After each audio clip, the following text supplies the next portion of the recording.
mas na-prove pa natin na itong si Morales nagsisinungaling. At ito na nga, kagaya ng ating inaasahan, nagsilabasa na itong mga alipores ni House Speaker Martin Romualdez at agad naman pinasinungalingan itong dokumento ng PDEA kung saan subject sa isang operasyon ang ating Pangulo at ang artista na si Maricel Soriano at sinasabi na ito ay fake AI at hindi totoo. Nako po, mga kababayan po natin, bakit hindi nila suriin ng maayos at ianalisa ang mga sinabi nitong si Morales? Bakit karakter or personal assassination ang kanilang tinitira? Bakit ko nasabing character assassination, personal assassination? Dahil agad ang kanilang pabungad, hindi mapagkatiwalaan itong si Morales dahil may iba't ibang kaso. Pero ang kaso ay dismiss. Ibig sabihin, posible ang kaso laban kay Morales ay mga gawa-gawa lamang at walang sapat na basihan at ang purpose para sirain itong si Morales. Your thoughts about former PDEA agent Jonathan Morales na nag-appear recently nga this week sa Senate, allegedly linking celebrities and top government officials to illegal drugs, including President Ferdinand R. Marcos Jr. Do you think part po ito ng destabilization against the government, given na even PDEA Director General Virilio Lasso dinideny na rin naman yung existence ng Marcos report, saying na he cannot be trusted din dahil nga sa kanyang questionable past. Even ang ating si Congressman Robert Ace Barbers, kinu-question na rin yung character nito nga si Morales and even his appearance sa Senate. Any thoughts po? Bago natin pakinggan mga kababayan itong mga sasabihin ng alipores, abay narinig nyo ba itong tanong ng reporter? Halatadong masyado, mukhang may binabasa siya. At isa po sa hindi natin nagustuhan ay sinasabing destabilization. Ibig sabihin, sila-sila lamang yung nagki-create ng salitang destabilization. Hindi galing sa mga Duterte, hindi galing kahit kanino man. Sila yung nagki-create at pinapalaki at ngayon pinaparatang nila na naman sa mga Duterte at sasabihin itong paglabas ni Morales at pag-amin na ang dokumento ay siya ang pumerma ngunit hindi nga siya yung nagpalabas sa publiko. Katulad yun na medyo nagugulan dun ako. Actually, pinanood ko po yung hearing kahapon, anong isang araw. At katulad po ninyo, naguguluhan din ako bakit biglang naipasok si Morales dun sa usapin na alam naman natin na ang pinaka layunin ng hearing sana yun ay mabigyan linaw ukol dun sa mga nakuha nilang illegal drugs. Hindi nga nabigyan ng linaw kasi puro executive session naman ang ginawa. Hindi nga isinapubliko ang pagsalita nitong sinasabing driver at nakamask pa at nakatago pa yung kanyang pagmumukha. So, paano nyo masasabi na isa publiko? Hindi nga po na isa publiko at ang mga sinabi parang hirap na mapapaniwalaan dahil balibaliktad at bali-bali naman ang sinasabi ng pulis patungkol sa kanilang ginawang operation. Sinasabi na nahuli sa checkpoint, sinasabi na ito ay planned operation, ay ambot. Sa Batangas. Pinapakita siguro based on the testimony na talagang mas na-prove pa natin na itong si Morales nagsisinungaling. Mas nakita natin na i-prove po ng PDEA, lalo-lalo na nang ine-explain po nila na ang lahat po ng operational reports ay computerized at serialized. Yung parteng yun ay medyo mas... Paano computerized at centralized? Yan nga, computerized yan, no? At paano maging centralized? Yung sinasabing ginagamit nila na system ngayon, noong 2012, wala pa yan. Kaya wala sa sinasabing system na computerized. Kumbaga, mano-mano, logbook pa yung nangyari yan. So ngayon, ang hinahanap kung nasaan ang kopya na original niyan. Nabigyan linaw. At hindi at nakita natin na may hirapan pong i-refute yung ng testimony ng someone who has, well, as presented during the hearing, somebody was a shady past. And I think it becomes even clear now na itong mga pangyayaring ito ay kaparte na isang mas malaki pang effort to discredit and destabilize the current administration. Tingnan nyo po mga kababayan po natin, ang kanilang paratang ay agad destabilization. Imbis na alamin kung o kaya magpasa ng isang resolusyon o kaya magpasa ng isang batas na hindi na maulit ang nangyaring ito na lumabas itong documents ng PDEA. Ang ginawa nila agad, pinasinungalingan at sinasabi na ito ay fake, sinasabi na ito ay AI at nilalabas ang umano yung mga kaso ni Morales. Naku po. Mukhang pare-pareho sila ng script ng ng taga PDEA. Iisa lang ang sinasabi. Hindi totoo at part ng destabilization. Yan ang problema eh. Sila yung nagki-create ng salitang destabilization. Yan ang po yung napansin ko sa kanila mga kababayan. Okay. Base kasi dun sa hearing kahapon, yung dokumento na pinresenta ni Morales, sinabi naman nga ni Kong Jude, at sinabi din ng PIDEA na wala naman siyang control number. So it's not in any record. Wala sa kahit anong record ng PIDEA yung ganong dokumento. Alam niyo, itong si Representative Zamora parang lutang din habang nagsasalita, mga kababayan po natin. At mukhang iniisip niya pa kung tama ba yung kanyang binabasa at kanyang sinasabi base doon sa kanyang script. So, ilang beses na po na ipinaliwanag ng isang PDEA agent na wala pong file number dahil hinarang po. So, dapat alamin nyo kung sinong humarang at kung bakit hindi natuloy. Kasi kung totoo yan na si Bongbong Marcos Jr. ay kasama dyan, hindi kasama yon, wala namang pakialam ang taong bayan kasi 2012 pa yan. Basta ang malaman lang at ma-establish kung totoo ang dokumento at sino ang lumalabas. Since sinabi na nga po ni Senator Bato de la Rosa bilang isang investigador at dating PNP chief na legit ang dokumento sapagkat buhay ang taong nagpiperma, ikayo, ang inyong palusot, pawang hindi totoo, hindi legit ang dokumento. Ang sagot, drug test na. Hindi po ba? So, obviously, the document doesn't exist. But kahit na sinasabi niyang it exists ni Morales, pag binasa mo naman ho yung address, para sa akin, wala naman ho atang ganong address. Galing ni ate. There was a unit number, tapos nakasulat na lang Rockwell, Makati. Kahit sino sa atin, kahit pumunta tayo ngayon sa Rockwell, wala tayong mahahanap na ganong address. Sure po ako. Wala pong naka-indicate na kahit anong building, kahit anong kalye. So, para ko pong sinabing number 7, Quezon City, ganun po ba yun? Totoo na po ba yung dokumento? So, parang medyo, doon po ako nag-aalangan sa dokumentong yon. Yun po. Para sa akin naman po, no, nakakapagtaka. At least may sinabi siyang nag-aalangan. So, posibleng yung pagkasabi niya dito, bilang respeto na lang sa kanyang boss. Boss, sige, pasiningulingan natin yan, boss. Din. Tama yung sinabi ni Kong Jude. Nakakapagtaka na bakit po si Morales ay nandoon sa hearing sa Senado sapagkat ang dapat tatalakayin nung panahon na yon ay yung na-seize na 1.9.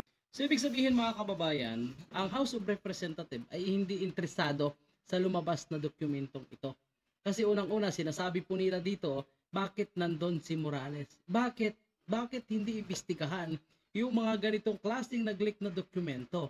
Ibig sabihin, ipatay malisya nyo lang dahil ang sangkot dito ay ating presidente, di po ba? So ngayon, sinasabi nyo na hindi dapat nandun si Morales. Bakit hindi dapat? Karapatan ng bawat Pilipino na malaman kung totoo, hindi ang dokumento, sino ang nagpalabas, at bakit nawala sa PDEA, at bakit nagdala nitong mga ilang witnesses sila na hindi naman pala nandun sa araw kung saan ay ginawa itong dokumento at nagkaroon ng interview. Nandun pa nga yung abogado na nagpa-out doon sa informante na sinasabi ni Morales. So, hindi sila interesado dito, mga kababayan mo natin. Tons ng shabu. Pero umabot na pinag-uusapan na yung supposedly leaked PDEA documents, which is so easy to fabricate nowadays. Nakita naman natin may mga deepfake ng technology. So, deepfake technology, yan lang po yung kanilang palusot. Yung deepfake technology na po yan, hindi naman sumikat o hindi naman nag-trending yon. Kayo-kayo lang din po yung nagpapatrending para sabihin na kaya nang gumawa ng ordinaryong tao ngayon ng deepfake. So, ibig sabihin, lahat ng mga iskandalo na nangyayari sa ating gobyerno, lahat nakapalpakan ng administrasyong Marcos, kagaya nitong pag-leak ng PDEA report, sasabihin nyo lang, fake. So, yan ang pinakasagot. So, ang ganda ng plano. At isa pa ito, mga kababayan po natin, ha, itong si Mike Abby. Pwede niyo panoorin kasi ang ibang vlogger, hindi na siya pinapakita. Hindi na sinasabing pangalan. Ako, pangalanan natin yan at sabihin na pwede kayo manood sa kanyang vlog para kayo mismo makarinig kung paano niya dinudurog itong si Vice President Sara at pinaparatangan na umano'y nasa likod ni Morales at sinasabi ang ginagawa ni Morales ay destabilization at scripted umano ng mga DDS. Napakatindi magparatang itong si Mike Abby at sinasabi pa na itong si Vice President Sara ay tao umano ng China. Kaya hindi daw makukuha itong Miss Philippines hanggat nandyan si Pangulong Marcos dahil hindi umano kaalyado ng China. Sige nga, tapos si Vice President Sara daw, pag naging presidente, kukunin na umano ng China ang Miss Philippines. So tingnan mo kung paano siya mag-create ng kanyang sariling kwento para lang sirain ang ating Vice Presidente. Tapos sinasabi pa ngayon itong si Mike Abby, mga kababayan, na umano'y nag-organize ng isang movement para ng isang rally na nanawagan na umano'y dapat magbitaw na bilang Secretary ng Department of Education itong si Vice President Sara Duterte. Galit na galit sila sa mga DDS supporter na nananawagan na mag-resign itong si Pangulong Marcos. Pero sila gumagawa ng hakbang para mag-resign din itong si Vice President Sara sa Secretary ng Department of Education. Ito mga yung maugali ng mga to. Yung kanyang komite na gumawa ng investigasyon. Kaya nga walang dumating na mga membro ng komite. Kasi hindi niya alam na may hearing. Isipin mo, wala namang resolution or in aid of legislation. Nagmadali siyang gumawa ng public hearing. Kasi ginamit siya, nagpagamit siya. Pero kaya galit yung mga Duterte support. Ako, Senator Bato, dapat ipatawag mo rin ito. Itong si Mike Abby dahil nagpagamit ka daw sa mga DDS at sa mga taong may galit kay Pangulong Marcos at sinasabi pa na umano'y nagpagamit pati ang Senado. Nako, may sariling desisyon ang mga yan. Ano ka ba? Bakit sabihin nagpapagamit tapos ipapalabas mo na scripted, mayroong director, mayroong producer at sinasabing drama lang daw ang pagalit-galit ni Senator Bato dito kay Maharlika. Nako po, Mike Abby. Sa kanya, hindi niya nasira si Marcos. Hindi idiniin si Marcos. Hindi nasira si Pangulong Marcos dun sa hearing. Kahit na kitang-kita mo na ibinigay ang mahabang oras pagkakataon sa mga maraming sinasabi ni Jonathan Morales, pero wala namang naniwala sa kanya. Kaya nga yung kanilang vlogger na nasa Amerika, nag-text na. Siguro nanonood, nainip na siya, napatapos na yung hearing. Hindi pa So hindi niya mabanggit si Maharlika, no? Banggitin mo rin. nasisiya si Marcos. Kaya yung mga DDS nagagalit, tatapusan na ni Senador De La Rosa yung hearing, wala pang nasisira. Hindi pa naapektuhan si Marcos. Kasi nasira ang kredibilidad ni Morales sa hearing dahil pinanindigan ng PDEA, wala yung kredibilidad. Yung dokumentong yan, hindi yan malinaw, hindi totoo yan. Hindi totoo sa inyo. Pero yan, sabi na nga mismo ng isang senador na hindi ito talaga AI at ito ay totoo. Kahit dinideny pa ng PDEA. So malalaman mo yan, Mike Abby. Dahil haharap naman sa pagdinig sa Senado ang isang agent pa. At magkakaalaman. Alam naman po natin na talagang papasinungalingan nyo yan. Kung inamin mo yan, di wala kang marireceive na bayad. Sinabi nito, hindi ko mamayin ba, yung chairman, nagsabi ka agad, totoo yung dokumento eh. Yung Di ba? Totoo, yan ang kanyang nakita eh. Bakit investigador ka ba? Siya ay isang investigador, dating pulis, dating PNP chief, general. Nakita niya na identify niya talaga, na-verify niya na legit on documents. Bakit mo questionin? Kung naniniwala ka na yun ay fake dahil yan ang utos sa'yo, yan ang sabi sa iyong boss na dapat i-debunk nyo yung document, sabihin nyo na pike, edi yan ang paniwalaan mo, pero hindi mo dapat questionin itong si Senator Bato de la Rosa. At sinasabi pa po mga kababayan na umano'y ang dokumento umano ay ginagamit sa pag-destabilize umano, nako po, dito kay Pangulong Marcos. At syempre, ang kanilang paratang napupunta na naman kay Vice President Sara. Na-interview yan ng DDS vlogger na nasa Amerika. Nagsismisan lang sila tapos pinakatawanan ng dokumento. Sabi ng PDEA, wala namang ganyan. Diba? Hindi na idiin. Kahit na napakahaba ng oras na ibinigay. Mali nga yung ginawa ni De La Rosa eh. Masyadong mahaba ang ibinigay niya kay Jonathan. Ayan Senator Bato, huwag mong banatan si Maharlika. Ito, si Abby, binabanatan ko. Mali daw yung ginagawa mo, tinuturoan ka. Nagsisinungaling. Morales, pati yung sinasabi niyang security. Pag may nangyari daw sa buhay ni Morales, wala daw ibang gumawa kundi ang presidente. Isipin mo on record, So bakit naman? Talagang posibleng mangyari yan. At dapat lang sabihin ni Morales yan. Dahil unang-una sa pag-expose niya ng dokumentong ito, posibleng manganganib ang kanyang buhay. At presidente po ang kanyang pinangalanan dyan. Presidente ang kanyang pinanindigan na sumisinghot ng pulburon. Talagang maninigurado itong si Morales. Kaya mainam na sinabi niya ito, at least on the record, alam ng taong bayan na kapag may nangyari sa kanya, alam na this kung sino ang may gumawa. Dahil sino ba yung kanyang pinatunayan na sumisinghot? Di po ba? Yung tao na sinasabi niya. Pinayagan ni Bato de la Rosa yun. Parang hindi siya pulis. Isipin mo, presidente ng Pilipinas, pinagbibintangan pag namatay si Morales, presidente raw may kasalanan. Ikaw nga dating presidente at vice president. Nagbibintangan mo rin Alam niyo mga kababayan po natin, yan po, maikling voice audio lang mula dito kay Mike Abby, At at least marinig niyo po kung gaano kasama yung tabas ng dila nito si Mike Abby, Araw-araw, ginagatasan niya po itong issue kay Kibuloy, kay Vice President Sara, ngayon kay Morales na naman. Araw, gabi yan mga kababayan po natin. Alam po natin na malaki talaga ang binabayad dyan kay Mike Abby para patuloy na tirahin itong si Vice President Sara. Okay lang sana kung ang kanyang mga binabalita ay about sa issue. Kahirapan, yung masyadong mahal na mga pangunahing bilihin, ang bigas na tag-20, hindi pa rin dumarating, gagawing 30 na doon Romualdez.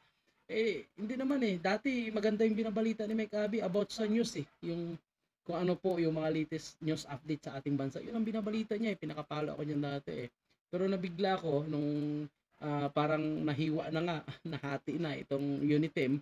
Nagkaroon na ng crack, lalo na yung binabanata rin ng confidential fund ni Vice President Sara. At dito na siya tuloy-tuloy na bumibirata dito kay Vice President Sara at kay dating Pangulong Digong. Kaya talagang halatado na itong tirada ni Mike Abby na sinasabi niya, news update daw siya. Hindi na update Personal na po na paninira at atake dito kay Vice President Sara ang kanyang ginagawa. So ganun din po ang ginagawa nitong mga congressman natin, mga kababayan. Imbis na alamin ang katotohanan, agad po sila nag-conclude na ang dokumentong ito ay hindi totoo. Bakit? Kasi nakapangalan si Pangulong Marcos. Kung hindi nakapangalan si Pangulong Marcos, ibang official siguro, lalo na pag DDS, magkukumahog yan sila na ipapatawag yan sa kanilang hearing dyan sa House of Representatives. Gentleman agreement nga na hindi exist Gusto nilang paimbestigahan. Walang kasulatan yan, dokumento, ayaw nila paimbestigahan. So isa lang ibig sabihin yan na mga los-los. Yan lang po yung ating update. Maraming salamat sa inyo lahat mga kababayan.